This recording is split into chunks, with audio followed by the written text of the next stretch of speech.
What did we learn about Kyle Shanahan in this Okay. game? All right.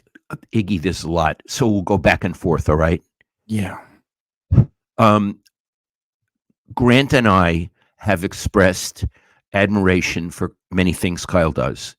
But the one Achilles heel that we've noticed, and a lot of other people, it's not just us, he doesn't always do well in big crisis games Mm. like Super Bowls. Yesterday was a crisis game in the best sense. The two best, it was the best game of the year in the whole league. He had a crummy game plan. Yeah. It seemed like the game was too big for him. Mhm. That's not good. In addition, okay, you have a crummy game plan, but when you see it's not working, adapt. Mm. Iggy, he never did. He never adapted. So it's part A and part B. Crummy game plan, didn't know what to do when it didn't work. Would you agree Right. with that? I would absolutely agree. So he starts off the game. He calls 5 straight passes in the first series.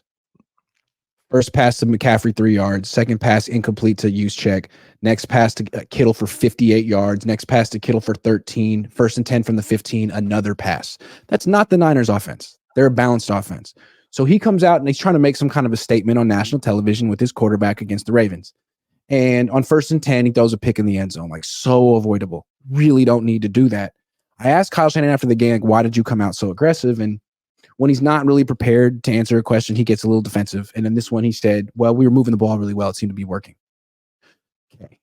Right. Sure. But then your quarterback threw an inexplicable interception, which meant that he wasn't ready for the moment. He was overamped for whatever reason.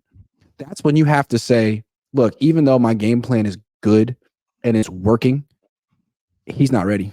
This 24-year-old quarterback isn't ready. I got to slow down. I got to run the ball and get him into the flow of the game. Otherwise, he's going to lose it despite this game plan that I think is so effective. That's what you got to do. That's coaching. Right. In fact, there was a difference between him loving the game plan, which he did, and it being appropriate for his quarterback. Right. It's like he didn't care about the quarterback. No. This should work because I've thought it up. I'm not even considering what my quarterback can or cannot do. And the other thing, Iggy, is the Ravens' run defense. Is it great? No. It's statistically worse than the 49ers run defense in terms of yards per carry allowed. And CMC had a good run. He had over 100 yards. Average 7.5 yards a carry, scored a touchdown. Only had 14 carries.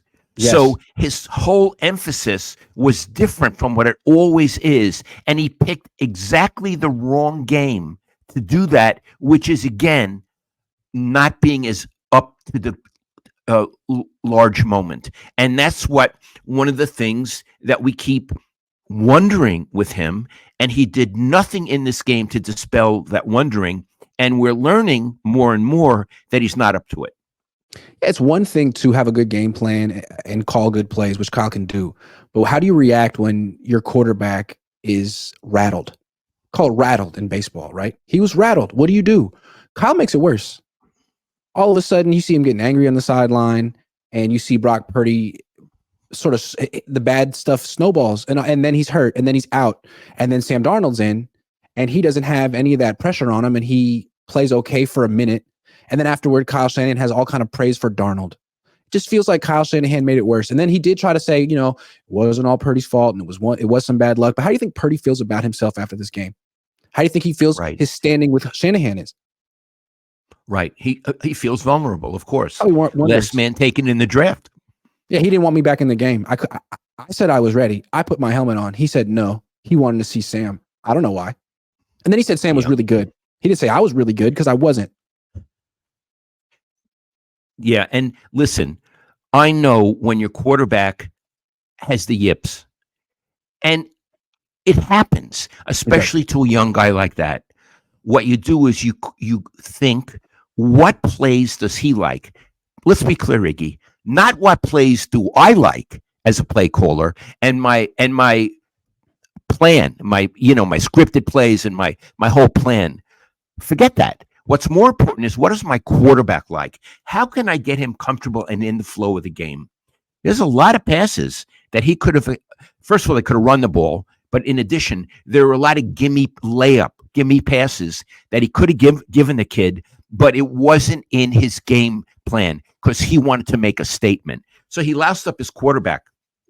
He did want to make a statement, and the statement should have been beat the Ravens by any means necessary. But it felt like the statement Shanahan wanted to make was Brock Purdy is the MVP of my team and the league. It's not Christian McCaffrey. It's not Lamar Jackson. It's Brock Purdy. And so he had this pass first game plan, which didn't work. Like what Cam Newton said is Brock Purdy isn't going to win you the game. You're asking him not to lose it. Well, the Niners asked him to win the game when they didn't have to ask him to do that. And he lost it. Turned the ball over 4 times when really all they had to ask him to do was don't lose the game, hand off the ball. They could have won that way. That's what's so perplexing about this game. They could have won simply by handing off and doing the stuff they used to do with Jimmy Garoppolo when they had no confidence in their quarterback. Remember when they won an NFC Championship game, throwing 8 times? They could have done something like that. And so they beat themselves. Yeah. And when it began to snowball into a lot of picks, you would think the coach would take stock of himself, not of the quarterback, and say, what am I doing to be complicit in this? How can I get out of it? How can I help? He never did it. Never did it. Because with Purdy, the thing that's so incredible about him that stands out is what? His poise, his calm. Why do people compare him to Joe Montana? Oh, he's so cool out there. He's so unflappable. Not against the Ravens. He never settled into that game. He was, I don't know, I'm not going to say freaked, but he was, it's like overamped from the onset. And Kyle didn't adjust. And good coaches adjust like baseball. Do you have it or not today? Brock didn't have it, and Kyle didn't adjust. Right. He didn't adjust at all. No. It's the same. So what do we learn about Kyle? He's the same guy. We always want to give him credit for learning, for growing and changing, but that test is coming now. You can't prove that in November or October, and we acted like he did. So he just failed the first real test of the season. He's got more coming up. He can redeem himself, but he hasn't redeemed himself yet because he beat the Eagles. And, it's interesting. I saw the transcript of he did a phone thing with the media today. And Iggy asked him, I think a very good question. How did you phrase the last question, Iggy? Do you feel this loss was a reality check for your team, or was it just one of those things? Right. And he said it's a loss. And, I want to be very... Like 4 seconds before answering. He was like... He really had to think it through. Yeah. Fair enough. And also, I think as a coach, it's an okay answer. I mean, and not a good answer would be to say, we lost our poise. I'm more, you can't do that. See, so he just says it's a loss. But we know it's different from just a loss. It's devastating what happened yesterday, and it has ramifications. And believe me, when he's not talking to the media, he's not very happy today. He's not like it's a loss. No. But and he also said at one point, when you throw all those picks or have all those turnovers, it's hard to win a game. But the deeper question is, why'd you have all those turnovers? Right. And he doesn't want to go there because also, it would implicate him. Also, when he says, it's the turnovers, it's the penalties, what he's saying is the Ravens aren't better than us. We beat ourselves. And to me, I guess it's a good mindset to have, but to me, it's the hallmark of this team. It's an arrogance. They know they're the best team in the league. It doesn't matter what actually happens. They've been the best team in the league since 2019, and they are the best team, and that's just the way it is. And when they lose, it's, we weren't quite ready, or we needed a wake-up call, or we just kind of beat ourselves, or we were a little slop. We didn't live up to our standard, but when we do, watch out. It's like, nah. Really humbling yourself is like, we're not as good as we think we are. We haven't won a championship. We've really proven nothing. We need to stop carrying ourselves like we're a cut above everyone else, because we're not. And we need to show hunger. Hunger. Talk about Yeah. not being ready on Christmas against the Ravens. That's a you problem. Yeah. That's a you problem. Iggy, you also made a very good point. How nervous Purdy was reflected how nervous the coach was. Of course. As Of course. opposed to calming the quarterback down, the coach was yelling at the officials, and he was freaked, and he transferred that to the quarterback as opposed to calming him down. He Yeah. couldn't, because he couldn't calm himself down. And you know why he was freaked? Because he knew his game plan was wrong for his team that night, and he wasn't going to be able to adjust. And instead of Right. blaming himself and saying, or instead of fixing it on the fly, as a great coach might, he melted down. And as a result, his quarterback melted down and took Right. all the criticism that should be going to Kyle. But we're balancing that now, you and I. We're giving Yes, a we little are. Chris. Yeah. Now, I know that you've been getting along with Kyle very well lately. I know you have. And I think he gets a kick out of you the way Harbaugh got a kick out of you and me. This is not unfriendly, what you're doing. You're not saying he's a bad person, a bad father, nothing like that. You're saying he loused up in a game, and it may be part of a pattern. That's fair analysis. He should not take this personally. He No. should be doing the same analysis as self-analysis. He should be doing it, or he should be sitting down with John Lynch and said, John, what do you think? This is what, or with his dad, this is what happened. What could I have done in the second and third quarter of that game? He should do that. Absolutely. Absolutely. It was just really interesting to see Kyle Shanahan come apart at the seams in the biggest moment of the season for him on national television. It's really interesting to see it happen. I guess he hasn't changed yet. Maybe he will, but he didn't in this game. Right. So what we learned is he hasn't changed yet. Iggy, I want to say one other thing, if you don't mind. Go ahead. I saw that transcript of his presser today. That's what I want to talk about.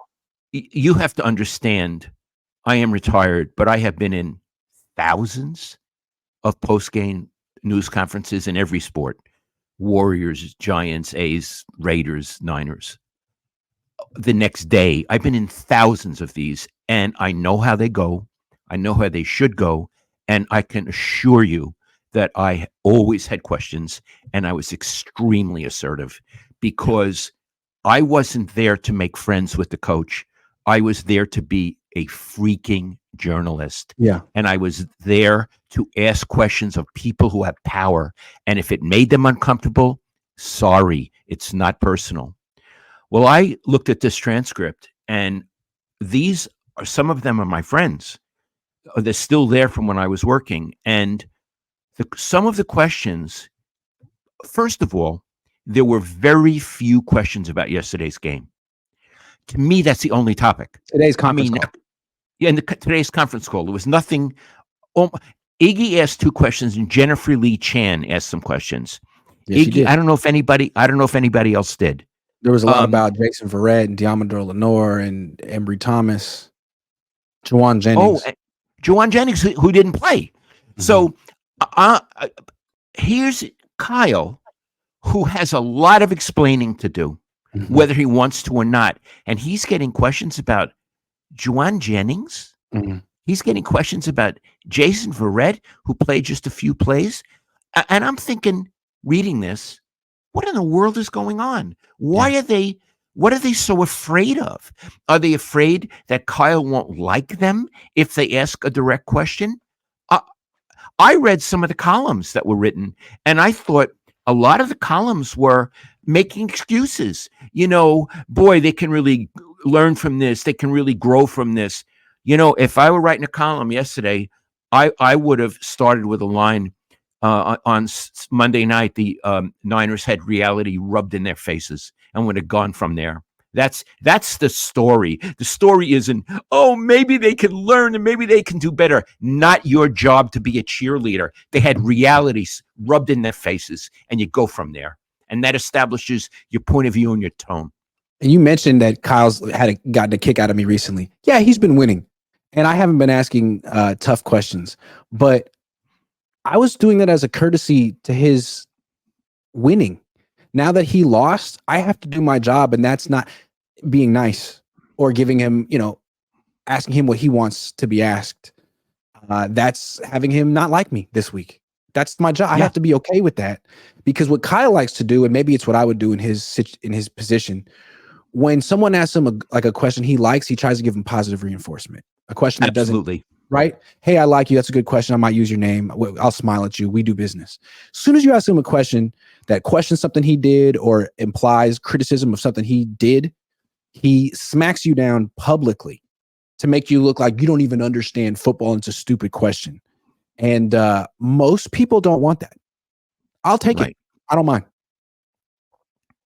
Right. It's because it's called being a journalist. It's called being a journalist. The best journalists are a little unfazed by that kind of stuff. Let's see. Let's look at the videotape. System quarterback. Words are limited. That's why. SQ. Sorry, Hound. Frank Tom Ocean, member for 9 months. Thank you.